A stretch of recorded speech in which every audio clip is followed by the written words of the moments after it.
Okay, hopefully that works. Okay, it's probably fine.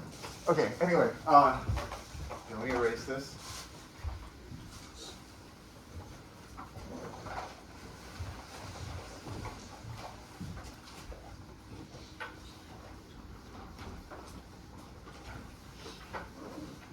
Okay, so welcome to Math 155R. Let me get out my notes. Okay, so this is combinatorics. Write that. There we go. There was a lot of snow, and it took me a long time to get here because I wasn't expecting all the snow. Okay, right, so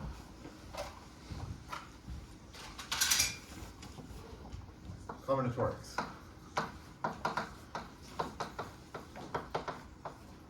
And I am Colin DeFont. And, okay, maybe I'll just say some logistical things, and then I'll say sort of broadly what the class will be about, and then maybe we can actually do some math. So my email, you can feel free to email me whenever about anything. This is just colindefont@gmail.com.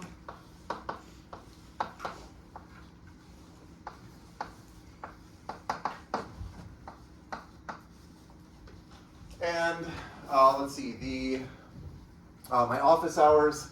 Okay, so I guess this will be subject to change, because like if the office hours don't work for a lot of people, then I'm happy to change it to another time.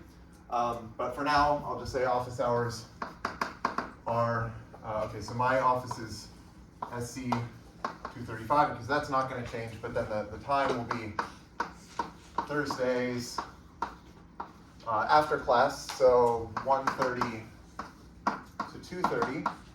So class ends at 1:15. You can feel free to come up to me after class and talk about whatever. And so this gives me like 15 minutes if people want to chat after class. And then after that, I'll do office hours.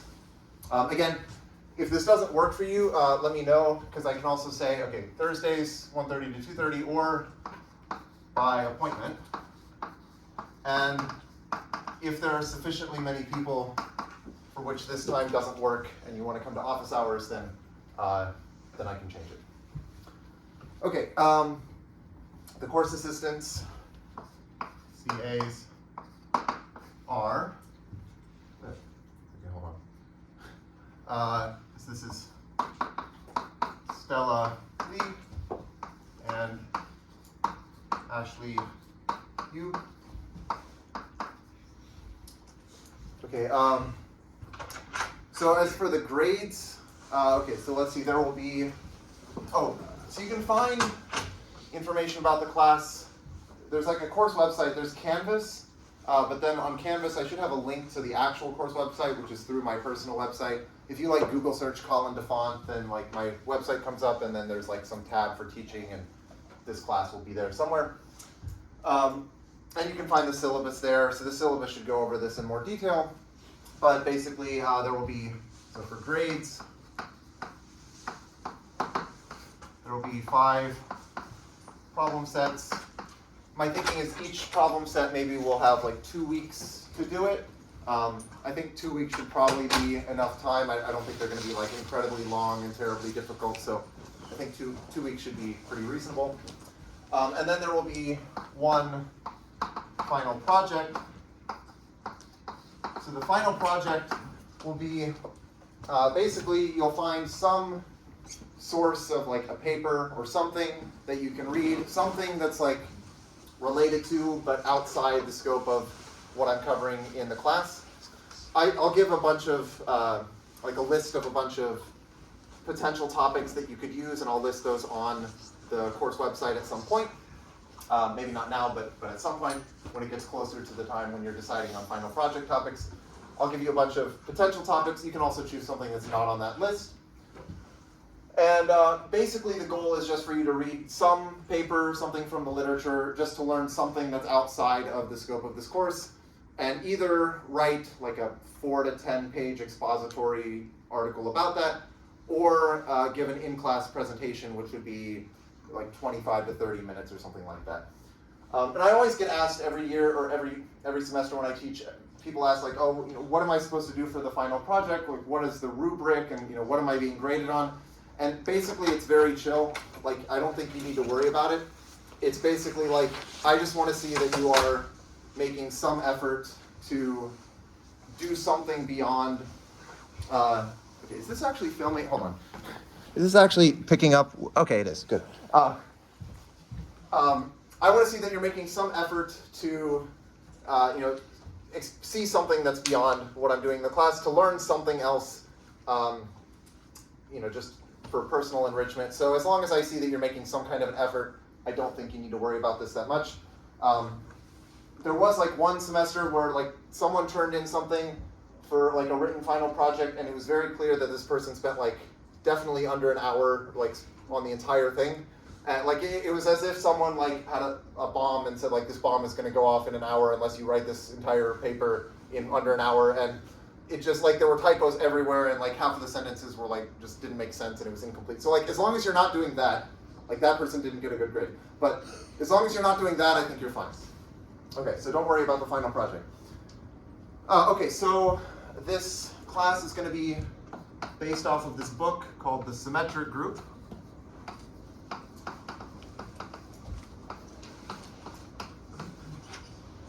This is a book by Bruce Sagan.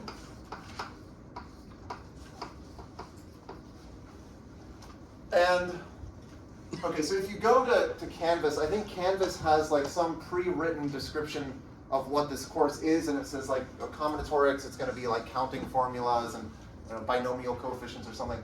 And like that's not actually the description of the course, so there should be an actual description on the course website and on the syllabus. And basically the goal here is, okay, so there's this field within algebra, and it's called representation theory, and it's a very important field. So my advice to anyone is that you should learn some amount of representation theory if you want to do math, because it's a great topic and it shows up everywhere. So definitely you should learn some representation theory, and hopefully you'll be able to learn some in this class if you haven't seen it already. If you're already familiar with representation theory, that's great.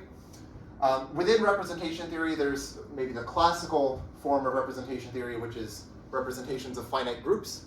And so we're going to talk sort of generally about representations of finite groups in the beginning part of this class.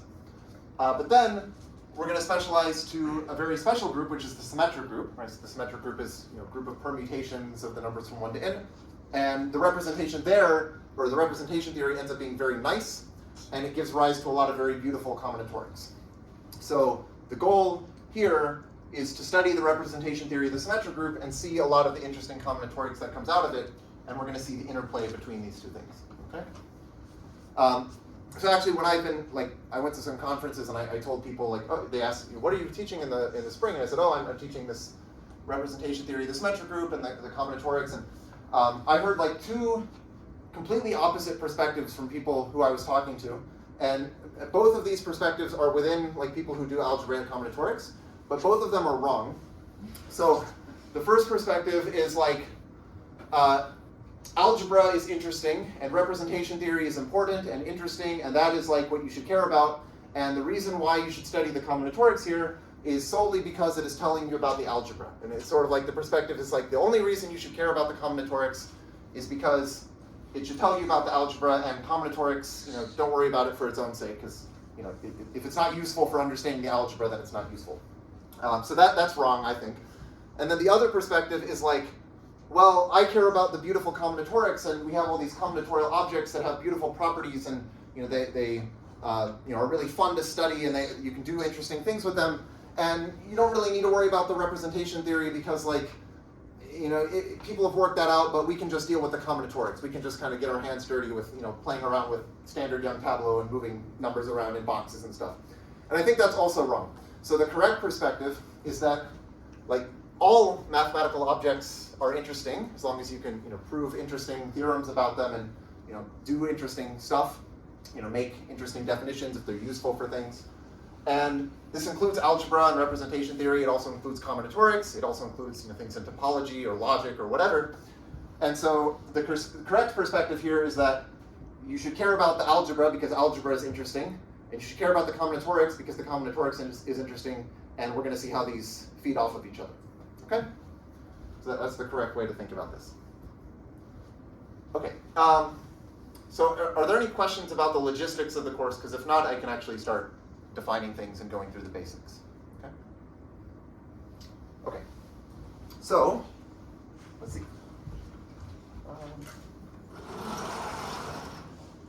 I don't like how the boards are set up now in this room. It used to be nice. They had like the full long boards that you could just write on. Okay, anyway, I'm going to let bracket in. So this is going to be our notation for just the set of integers from 1 to n. And a permutation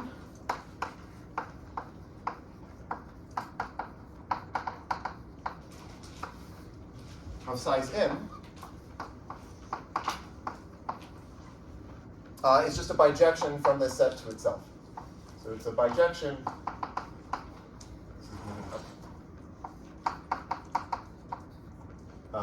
So from bracket in to bracket in. And we're going to let S in be the set of permutations. So the set S in of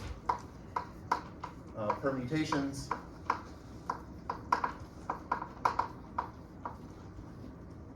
of size n is a group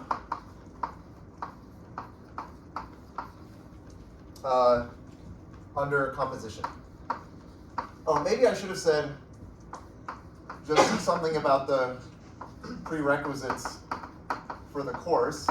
I'm assuming that you've seen some amount of group theory. You know what a group is, so it's a set and has a binary operation, and the operation is associative, and there's an identity element, that kind of thing.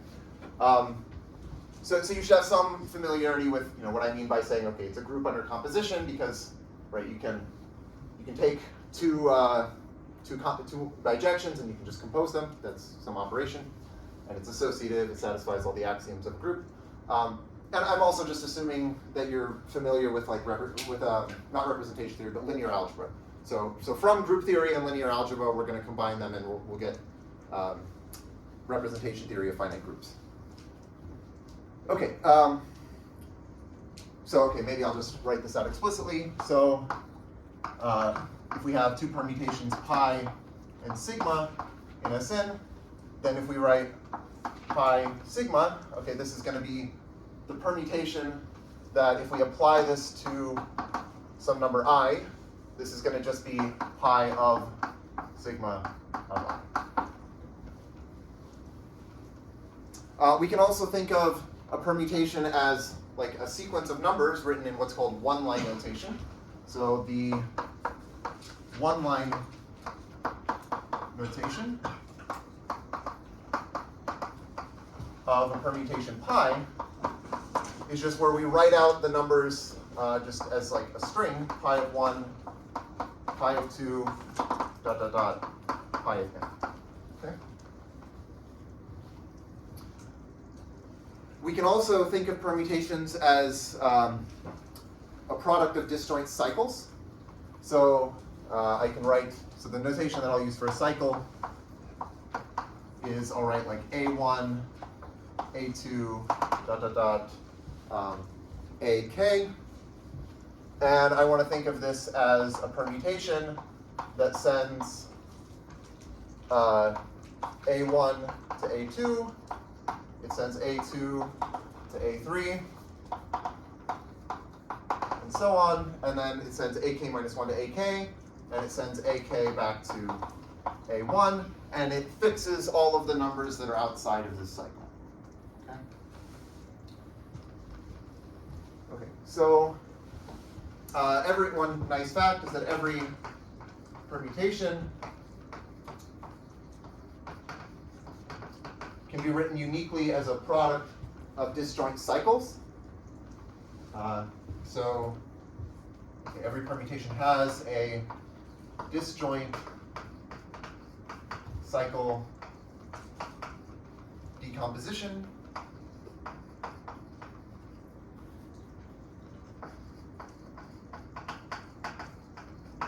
And let me give an example.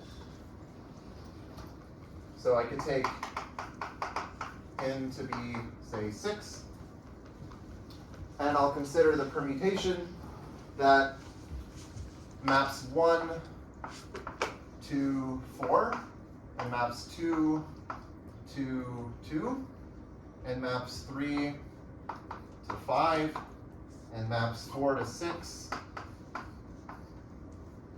and maps 5 to 3, and maps 6 to 1. Okay, so this is a bijection from the set of integers from 1 to 6 to itself. And if I want to write this in one-line notation, well, this is basically the one-line notation. So one line would just be 4, 2, 5, 6, 3, 1. And if I want to write it as in the disjoint cycle decomposition notation, I would write this as, well, okay, so it says 1 to 4, so I'll write 1, 4, and then I say, what does 4 do? 4 goes to 6, and then 6 goes back to 1, so I'm going to complete this cycle, so that's one cycle. And then I say, okay, well, 2 goes to 2, so that's just a cycle which is just 2 mapping to itself. It's a fixed point. And then 3 goes to 5, and 5 goes back to 3. So we have this 2 cycle. A 2 cycle is called a transposition. Again, a 1 cycle is called a fixed point. And also, it's common to omit writing the fixed points in the cycle decomposition. So I could also just write this as 1, 4, 6. Maybe I'll put spaces. Okay, 1, 4, 6, and 3, 5. Basically, because like the way you should interpret this 2 is like this is the permutation that fixes 2 and fixes everything else. So it actually just fixes everything. So it's the identity element. So I don't really need to write it. Okay. And also, it doesn't matter the order in which I write the cycles because they all commute with each other. Okay.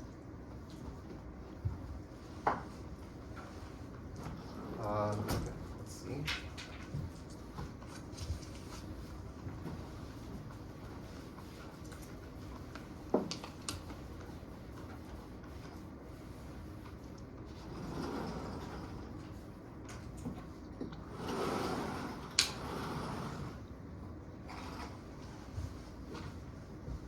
Okay, so we can specify what's called the cycle type of a permutation, and this is basically encoding the sizes of the cycles in the permutation. So the cycle type of some permutation pi is, I'll write it as 1 to the m1, 2 to the m2, dot, dot, dot, n to the mn. And the notation here is that m sub I is the number of cycles of size I, where m sub I is the number of I cycles.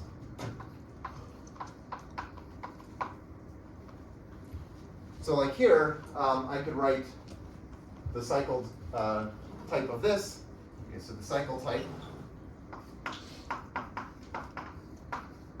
for this would be, well, I have one fixed point, so I'd say 1 to the 1, and there's 1 2 cycle, so I'd say 2 to the 1, and then there's 1 3 cycle, so 3 to the 1.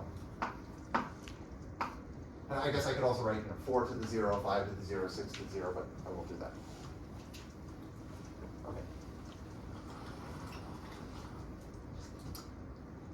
So we can also specify the cycle type with what's called an integer partition. So we can also specify cycle type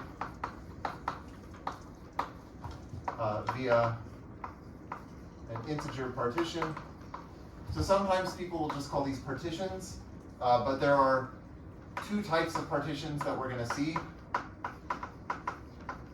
Some of them are integer partitions, and then the other is set partitions.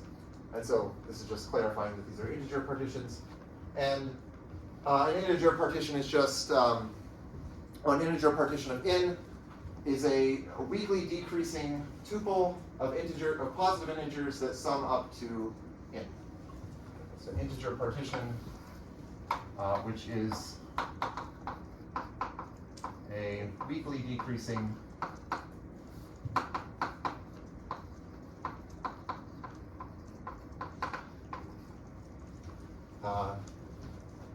tuple of positive integers.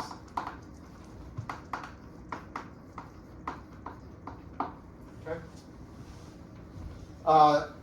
And the way that this is encoding the cycle type is, well, okay, if I have like this 3 cycle, a 2 cycle, and a 1 cycle, that would be just like the partition that lists 3, 2, 1.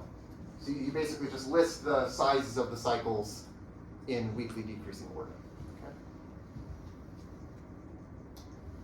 And there's a nice visual way of representing an integer partition, which will be useful later, and this is using what's called its Young diagram. So the Young diagram, so a partition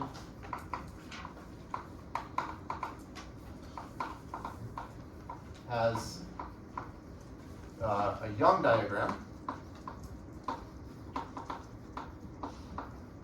And this is just a bunch of boxes that are left justified, and the number of boxes in the ith row is just the ith part of the partition.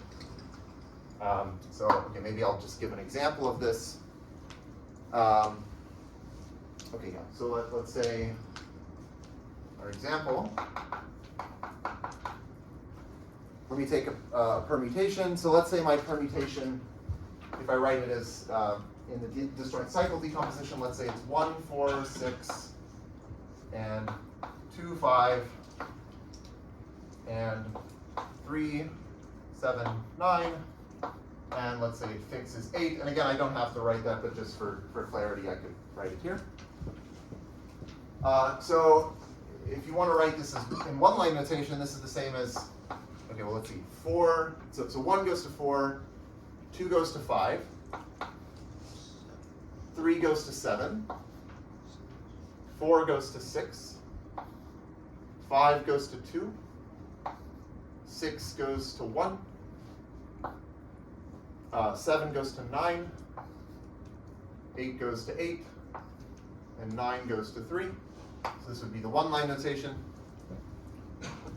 And the cycle type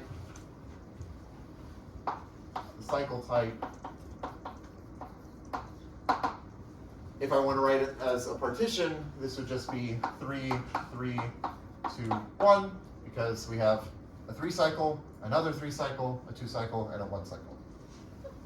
And I can represent this partition 3, 3, 2, 1 as a Young diagram. I'll do that here. So I draw 3 boxes in the first row, and then I draw 3 boxes. Oh, I didn't leave myself enough room. Okay. I'll draw 3 boxes in the first row, 3 boxes in the second row, 2 boxes in the third row, and then 1 box in the last row. Okay. So this is just like a pictorial way of representing this partition, and the partition is encoding a cycle type of a permutation. Okay. So now let me say some things about groups. Okay, so let's say G is a group, and I think for the most part in this class, groups will be finite, so we can kind of assume this is a finite group. But I guess, okay. I don't know why that was hard. So let G be a group.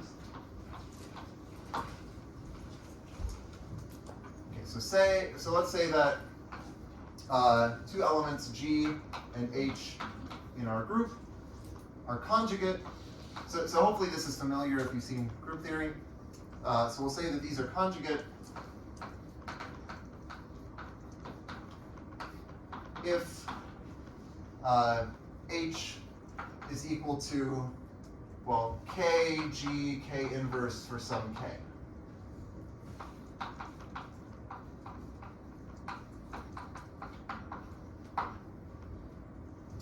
And then the conjugacy class of G is just the set of all things conjugate to G. Okay, so the conjugacy class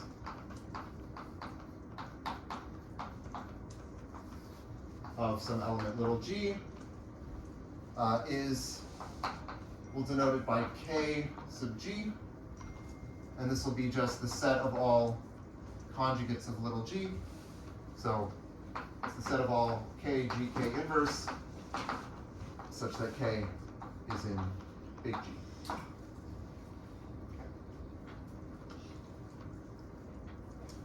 Okay, the centralizer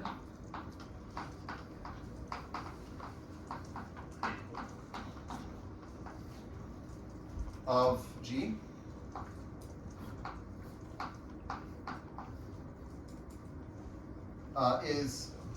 of little g is, so I'll call this Z sub G, and this is going to be the set of all elements that commute with G. So this is just the set of H in big G such that HG equals GH.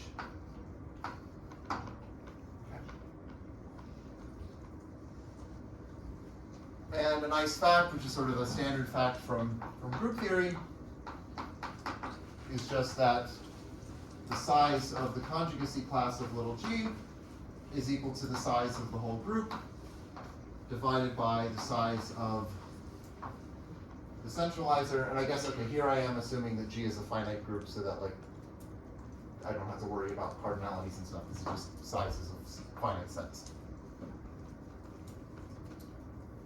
Okay. So what happens if we look at the symmetric group?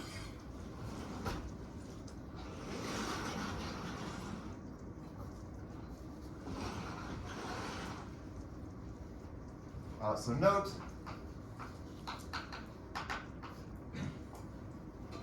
if pi, so let's say we've written pi as a product of disjoint cycles. So maybe we've written it as like I1 through IL, okay, and then some other cycles, and then maybe the last one is like IM through IN, okay, so we've got a bunch of cycles. Then if we have some other permutation sigma, and we conjugate pi by sigma, so we form sigma pi sigma inverse, then this is just going to be, well, basically we take the same cycles, but we apply sigma to each entry. So we get, the first thing is like sigma of I1, sigma of IL, and then there's some other cycles in between, and then the last cycle, okay, we have sigma of IM, sigma of IN. Okay, so I've just applied the permutation sigma to each number appearing here. That gives me some other permutation, which is this, and it has the same cycle type as pi, just because, you can see the size of the cycles didn't change. So in fact, two permutations in the symmetric group are conjugate to each other if and only if they have the same cycle type. So two permutations in Sn are conjugate if and only if they have the same cycle type.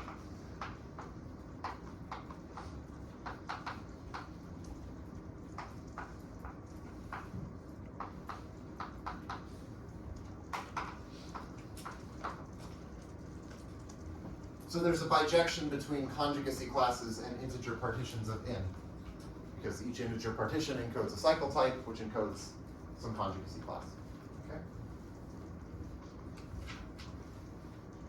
Okay, so you might wonder, like, if I have some partition, some integer partition, can I compute the size of, let's say, the centralizer of some element? Like, so I'm looking at the symmetric group. I have some integer partition, which is telling me a cycle type. I want to compute the size of that conjugacy class, which is, according to this, it's equivalent to computing the size of the centralizer of some element of that conjugacy class. So the proposition, so this is maybe the first like sort of enumerative combinatorial formula that we'll see. So let's say my partition, let's say I've written it using that notation that I had, wherever, there. So let's say I write it as 1 to the m1, 2 to the m2, n to the mn. So if I have some permutation G and it has cycle type lambda,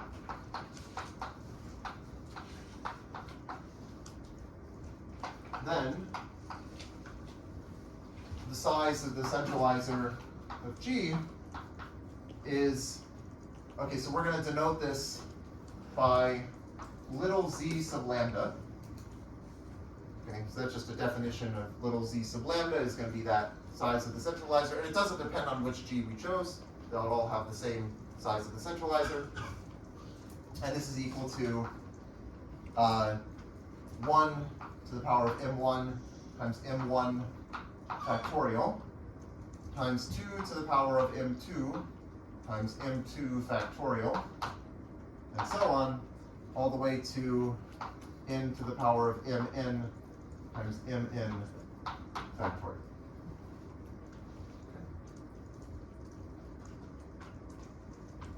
So we can prove this. The proof isn't that hard.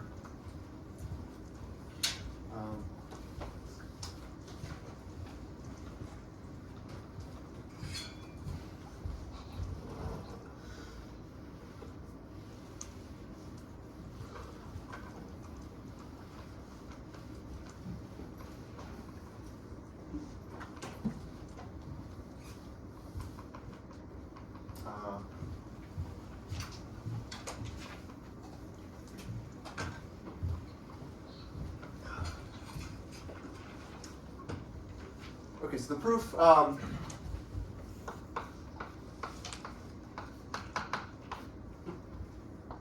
so, and if we consider an element of the centralizer,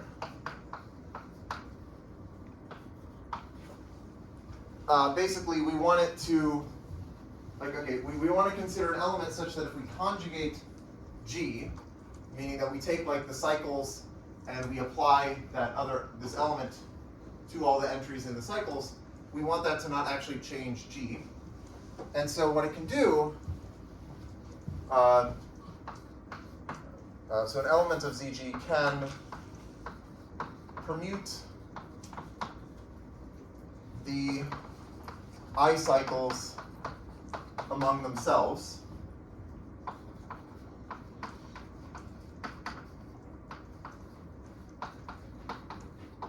Right, so this would mean like, you maybe have like 3 cycle, or okay, I don't know, let's say you have 10 3 cycles, you could like map this 3 cycle to this 3 cycle and this 3 cycle to this, you could just switch around the 3 cycles. That's not actually changing the set of 3 cycles. And it can also just cyclically shift each cycle, shift each I cycle.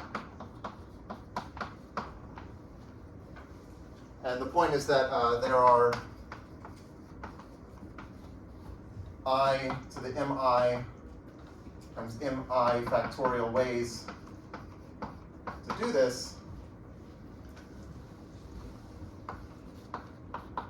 Okay, so why is this? Well, if I have mi I cycles, how many ways can I permute the mi I cycles? Well, there are mi factorial ways of permuting them. And then for each I cycle, how many ways can you cyclically shift it so that it maintains the same, like it stays the same cycle? Like if I have 1, 4, 6, I could cyclically shift it to be like 4, 6, 1, or I could shift it to be 6, 4, 1. Those are all the same cycle, right? Like if I had 4, 6, 1, or 6, 1, 4, yeah. So that those are all the same cycle, right? And so there are three ways that I can write this cycle, up to cyclic shifting it. So in general, there are I ways to cyclically shift an I cycle without actually changing the cycle. And so for each one of my I cycles, there are I ways to cyclically shift it. And if I have mi I cycles, then there are this many ways to do those cyclic shifts. Okay? Okay, so this, so then you do this for all of the I cycles for all I, and that's why you have this product.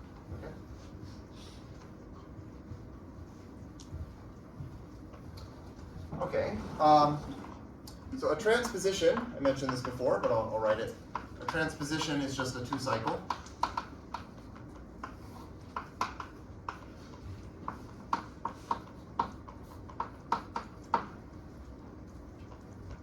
Just another name for it. And the symmetric group Sn is generated by two cycles, or transpositions.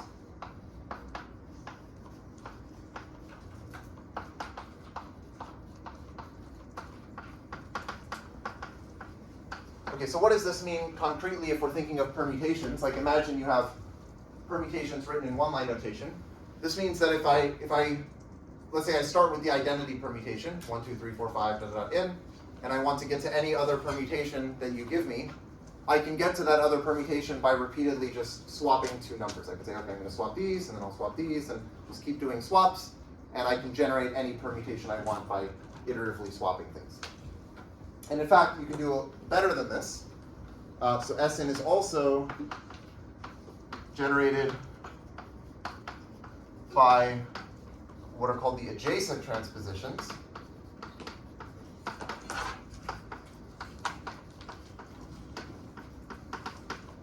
So an adjacent transposition is just a transposition that swaps like I and I plus 1 for some I. And again, if you think about it, you can get any permutation you want, say starting from the identity, by just swapping two consecutive, or two adjacent numbers in the permutation, and then two other adjacent numbers, and you keep just swapping adjacent numbers, and you can use that to generate any permutation you want. Okay?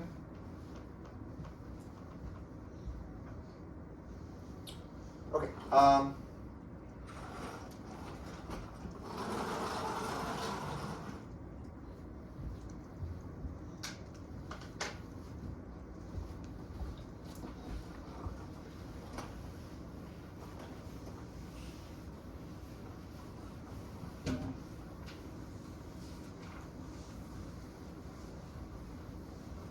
I kind of want to take a drink of water, but I can't because it's holding my camera.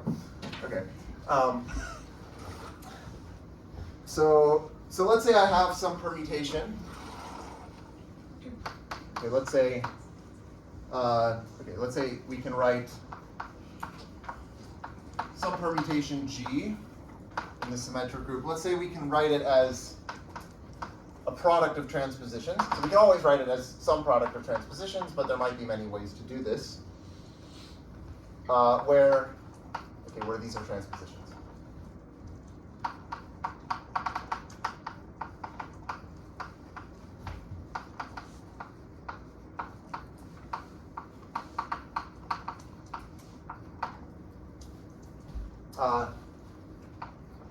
Then we're going to let the sign of G, we're going to define the sign of G to be -1 to the power of the number of transpositions that we used. Okay, and so a standard fact from group theory, which I'll just assert here, is that this is well defined. So in other words, if I have some permutation and I write it as a product of transpositions, and you write it in some other way as a product of transpositions, we might have written it in different ways, but the parity of the number of transpositions that we used is the same. If I used an even number of transpositions, then you must have also used an even number of transpositions, and if I used an odd number, then you must have also used an odd number. So this parity is actually well defined, and so this is the sign of the permutation, I'll just say this is well defined.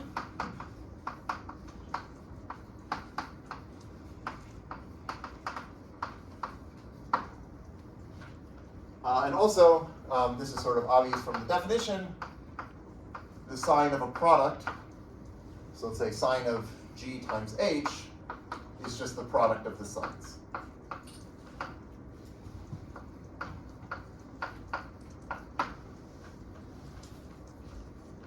Okay.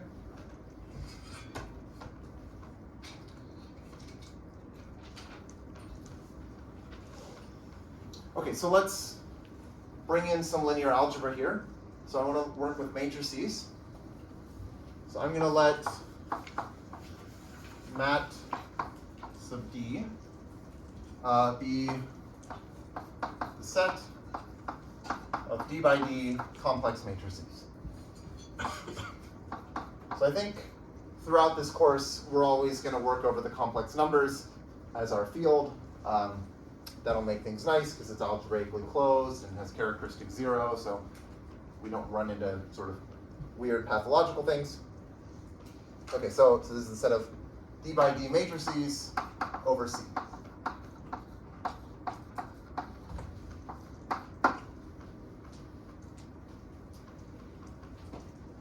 And then I'm also going to let GLD, so this is the general linear group, or the Dth general linear group over C. This will be the set of D by D invertible matrices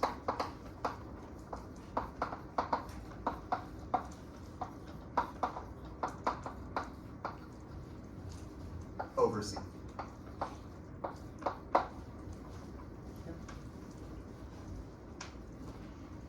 And so now we can define a representation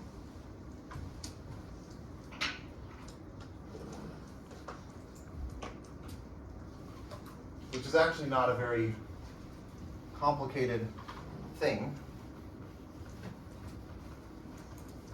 if you're familiar with linear algebra and group theory. So a matrix representation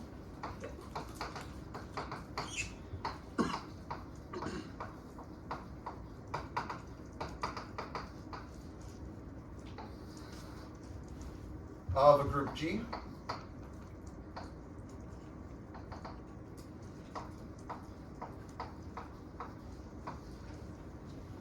is a group homomorphism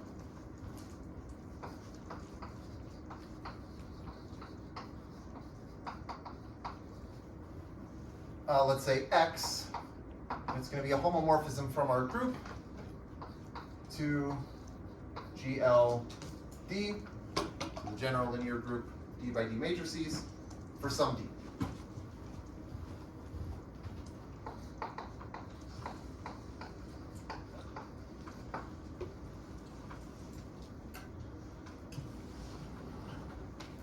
And okay, we call D the degree, or sometimes the dimension, of this representation.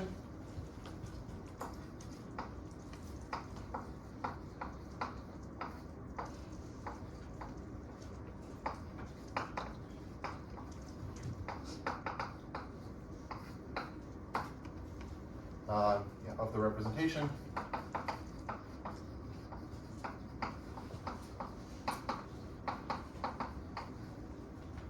And we'll denote it by degree of X. So denote int by deg X. Okay.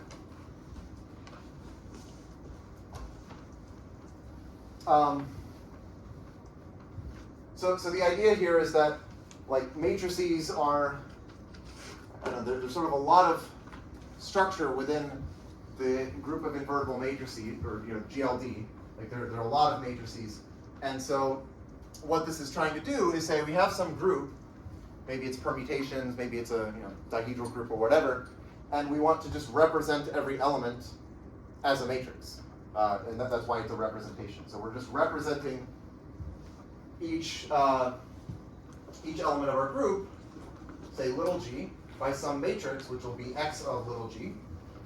And all we want is that, like, when we multiply the matrices together, that should be, like, the multiplication should have the same structure as the group operation. So we want to be preserving the group operation when we map the matrices, and that's exactly what it means to be a homomorphism.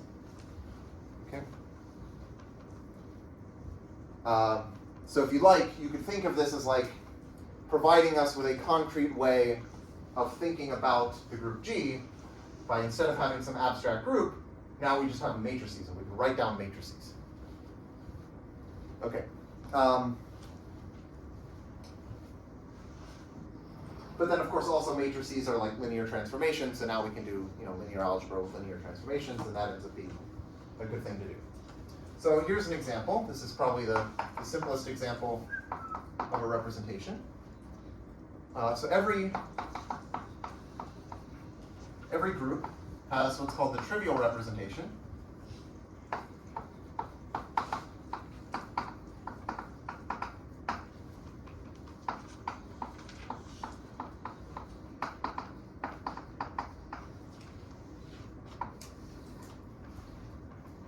Which has dimension 1.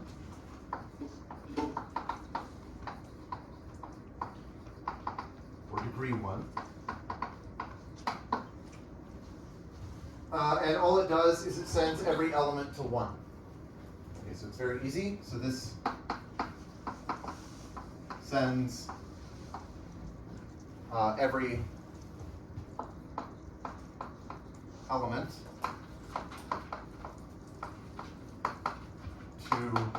1. Okay, and my notation here is 1. Okay, that's the complex number 1. But I also want to think of it as like the 1 by 1 matrix whose entry is 1. So I can think of this as just being the same as like GL1. Right? GL1 is just 1 by 1 matrices with complex numbers. So it's just basically the complex numbers, and 1 is an element. Okay? Okay. Another example that's also not too complicated, but it's not bad, is hold on.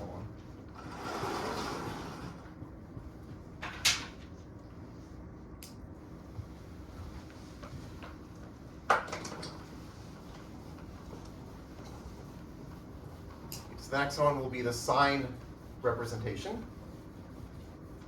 And it's basically involving this here. I mean, this is basically the sign representation. Okay, so for example, we're going to let our group be the symmetric group now. Then the sign representation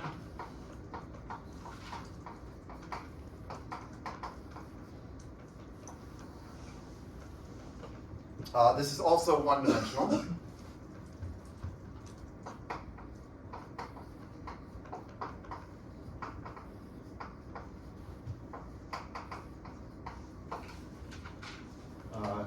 Representation.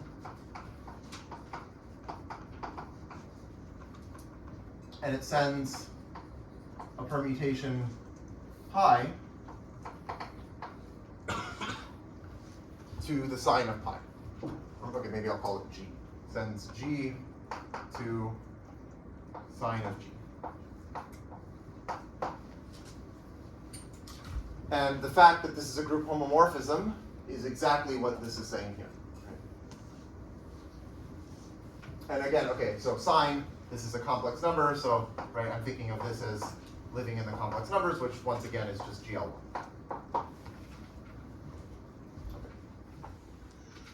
Okay. Let me do one other example for the symmetric group. This will be what are called permutation matrices. Sometimes this is called the standard representation.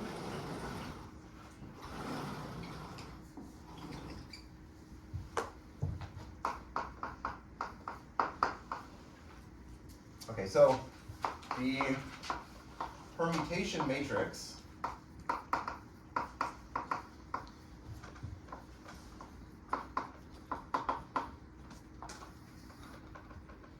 of a permutation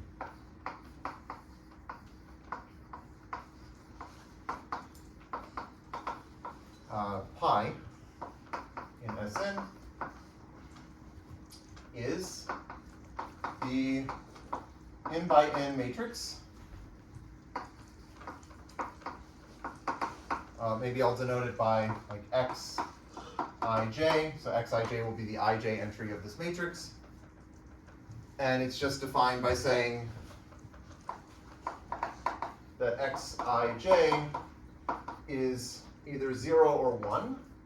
It's going to be 1 if pi of j equals I, and it's 0 otherwise.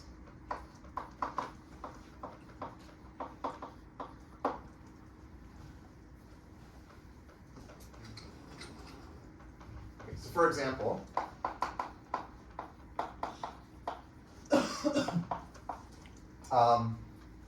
let's say I look at the permutation matrix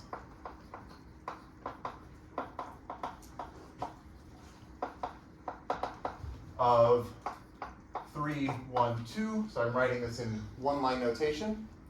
Well, this is going to be a 3 by 3 matrix. And I want to say, okay, so because 1 maps to 3, I want to say that the 3, 1 entry should be 1.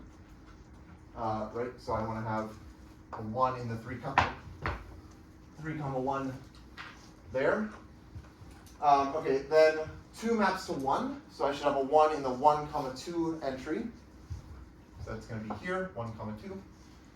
And then 3 maps to 2, so I should have a 1 in the 2, 3 position, which is there.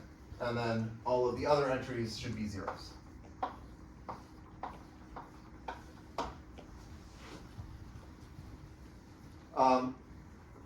And this is a representation, right? So this is an in-dimensional representation, right? Because I'm mapping each permutation to an n by n matrix, and you can check that this is a homomorphism. That if you multiply two permutations, that corresponds to multiplying the matrices. So this is a representation of dimension n.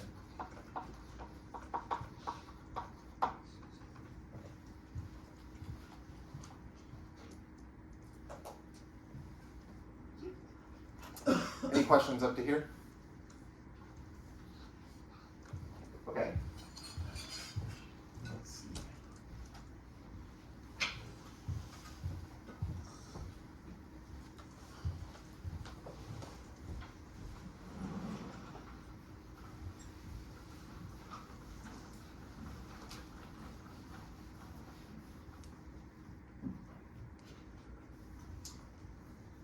Okay, so let's say I have, let V be a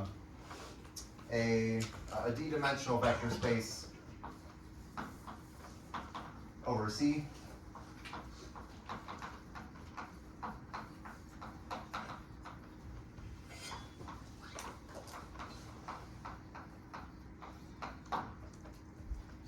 Then we're going to let GL of V be the general linear group of V, and this is just going to be the group of invertible linear transformations from V to itself. So this is the general linear group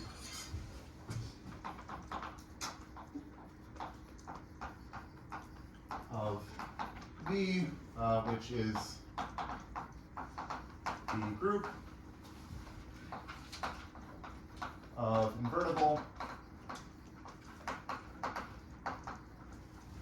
linear transformations. Maybe I'll say linear, transformations from V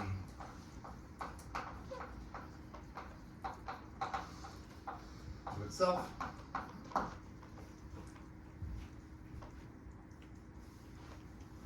And notice that, like as groups, GL of V is really just isomorphic to GLD, right? So this is a D by D invertible matrices, and the isomorphism is just if you pick a basis for V, then that allows you to encode every linear transformation as a D by D matrix, and that provides you some isomorphism.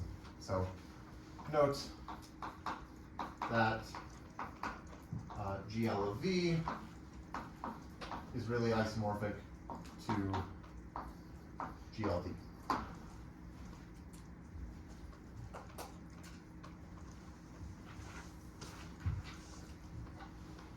So, I mean, here this was what we were calling a matrix representation, which is just a group homomorphism from G to GLD, but you could define basically the same thing by saying, okay, I'm going to define a linear representation to be a group homomorphism from G to GL of V. And it's basically the same thing, except now instead of explicitly writing things as matrices, now we have linear transformations, but it's like the same thing. Okay, so we'll write this using the language of G modules. So a G module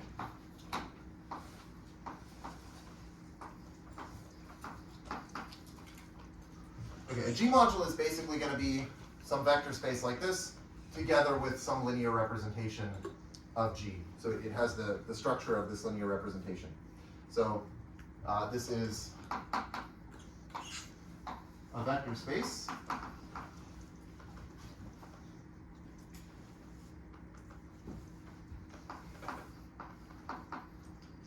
V together with a group homomorphism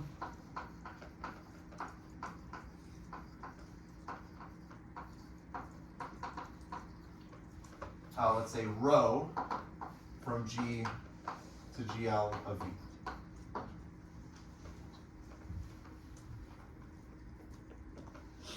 V. Okay, and if we have this structure of this G module, then G is going to act on V just by these linear transformations.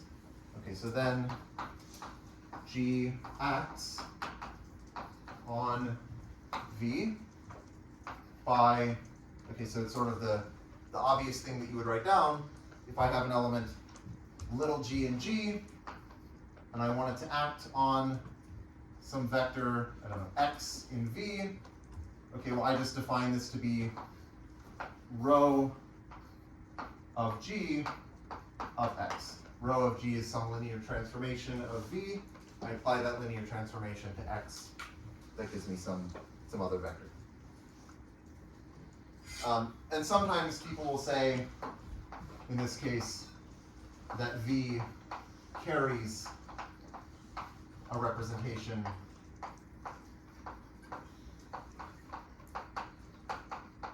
of G.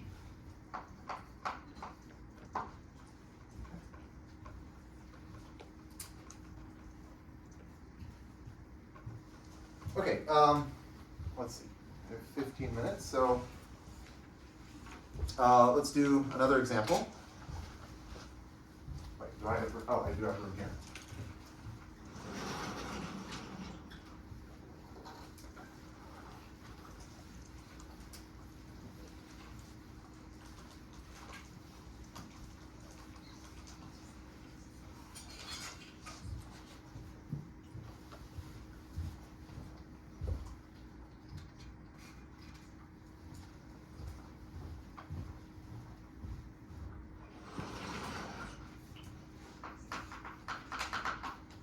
Okay, so G acts on itself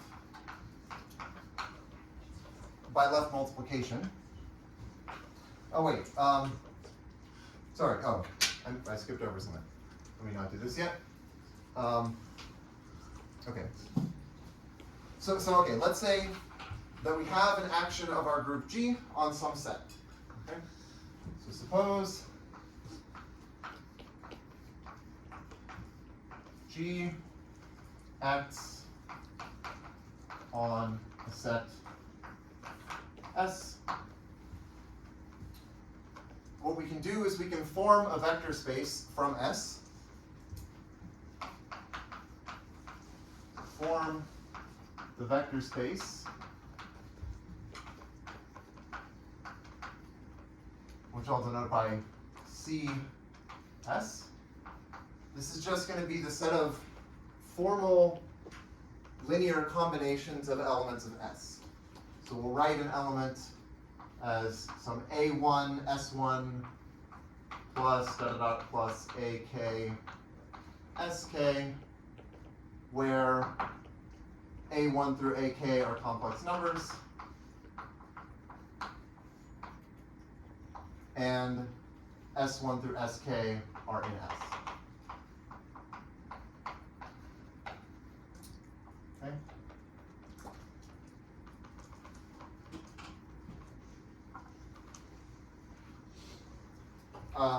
Okay, so these are just formal linear combinations of elements of S.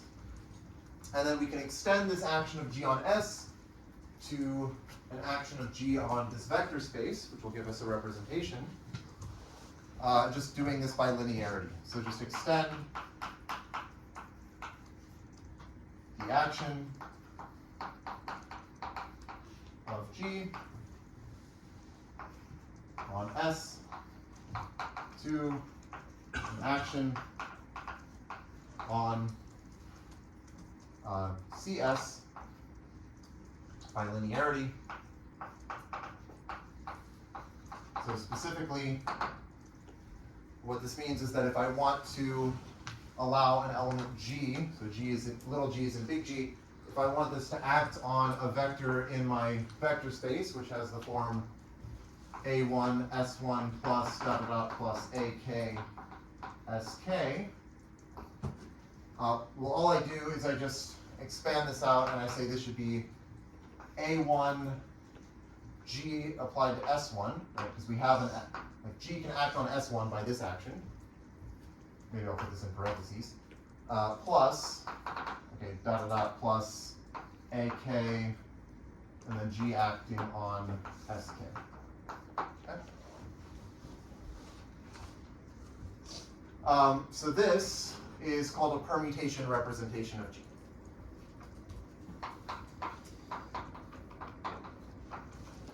Right, so this gives us a representation on this vector space. This is a permutation representation.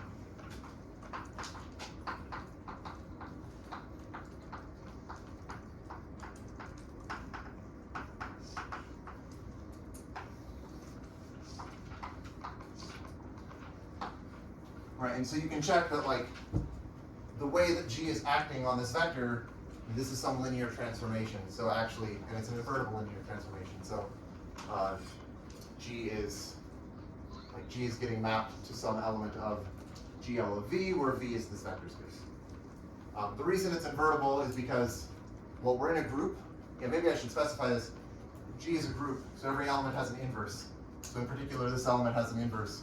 And if I were to apply G inverse to, like if I computed, G inverse of G of whatever this thing, I would just get this thing back. So that's why, like these are acting by linear transformations, but those two linear transformations are inverses of each other. So they're actually invertible linear transformations. Okay. And yeah, maybe, okay, it's worth stressing that, like, the reason we're even talking about GL of V, right? You could say, well, can I look at, like, endomorphisms of V? Can I just get linear transformations from V to itself, and I don't care if they're invertible? Well, the reason we want invertibility here is because we have a group, and the point is, like, groups have inverses, and so the fact that they have inverses is going to say, like, if you want to have some meaningful representation of your group, you want to have invertible linear transformations.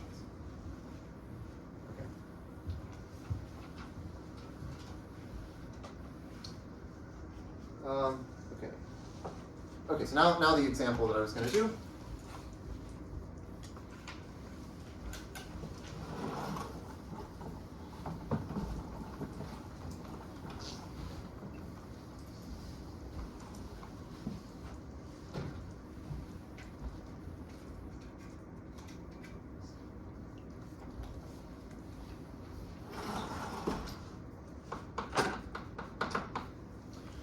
So if I have any group G, it will act on itself by left multiplication.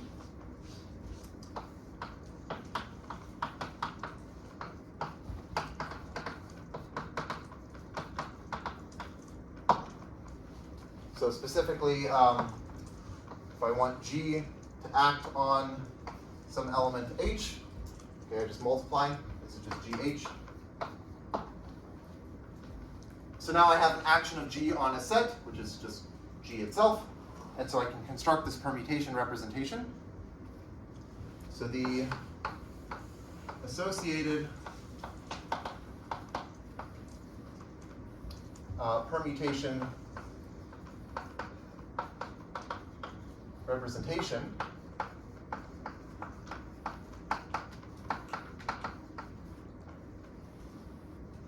is what's called the regular representation, or maybe to be more precise, I'll call it the left regular representation. And this is a very important representation.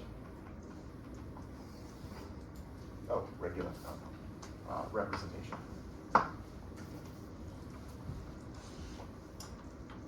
And so if we look at this vector space, right, so we can, in order to construct this representation, I construct this space like CS, where S is my group G. But the notation here is actually to put brackets around the G. So the vector space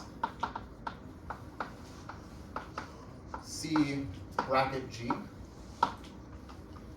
The reason for the brackets is to denote that this is more than just a vector space. It's actually an algebra. Right? So an algebra is a vector space that also has a ring structure. Right? So you can multiply things together.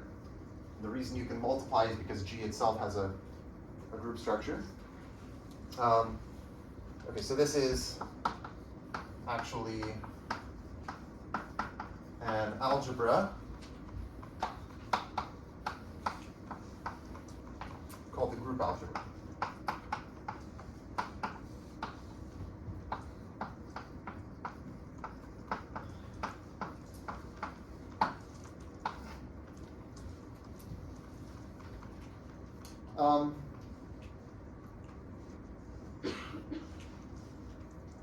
Okay, maybe before I go any further, I'll just sort of say okay, what is one of the nice things about representation theory? Well, very often, like in math, you have objects, and you want to sort of decompose them in some nice way into like simpler objects. And so in representation theory, this is the same. We're going to be studying like actual representations as the objects. Like these representations are useful because they allow us to represent the group, but they're also interesting as just mathematical objects in their own right. And we're going to see that we can decompose representations into smaller representations, which are called irreducible representations. I mean, this is sort of similar to how you can factor numbers into prime numbers and things like that. And like one thing you might get concerned about when you see the definition of a representation is like there are a lot of these. Like you can take any vector space and any homomorphism. That seems like a very broad thing. But there's a natural notion of when two representations are like the same. So these are like isomorphic representations. And what we'll find is that actually if you have a finite group, let's say, so you have a finite group like the symmetric group, then up to isomorphism, there are only finitely many irreducible representations. And for the symmetric group, we'll actually write down exactly what they are. So what this means is that if you have any crazy representation, you just pick some vector space and you have some weird homomorphism from the symmetric group to the invertible linear transformations of this vector space, then it should be possible to decompose that representation up to isomorphism into these irreducible representations that we understand. And then that will tell you about the structure of this crazy representation that you constructed. So like every representation can be understood if you can understand these irreducible representations. And one of the nice things about the regular representation is that when you decompose it, you actually get every irreducible representation showing up. So all of the irreducible representations will live inside of, in some sense, they will live inside of the regular representation, and that's one of the reasons why this is nice, okay? Or why it's important. Okay, I'll give one example and then maybe that'll be it for today. Okay, so let's see. For example,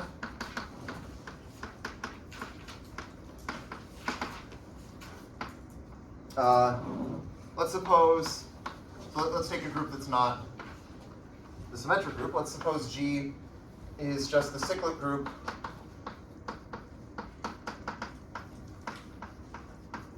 with 4 elements. So let's call them 1. So 1 is for the identity, and we'll have some element A squared, and A cubed.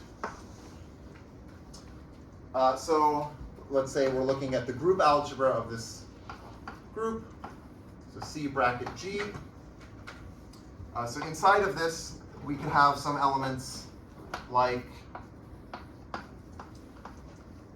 say, like 7 plus 3a squared, right? So that's going to be some formal linear combination of these elements with complex coefficients, like what I drew over there. And then, maybe I also have this other element like 2a plus a cubed, and some other element, and I can multiply these inside of the group algebra because it's an algebra, so there's a multiplication. And how does the multiplication work? Well, I basically just FOIL this and do the obvious thing. Okay, so what is the obvious thing? I say this is 7 times 2a, so that's 14a, and then I have 7 times a cubed, so 7a cubed. And then I say, okay, 3a squared times 2a, that should be 6a cubed. And then I have 3a squared times a cubed, so that should be 3a to the 5th. But actually a to the 5th is the same as a because we're in the cyclic group. So this should be 3a. And then you can just combine terms. Wait, did I make a mistake here? I think that's right. It doesn't agree with what I wrote, but maybe what I wrote is wrong. So I think this is 17a plus 13a cubed, right? Okay. Okay, so that is it for today, and I guess next time we'll do more examples of representations.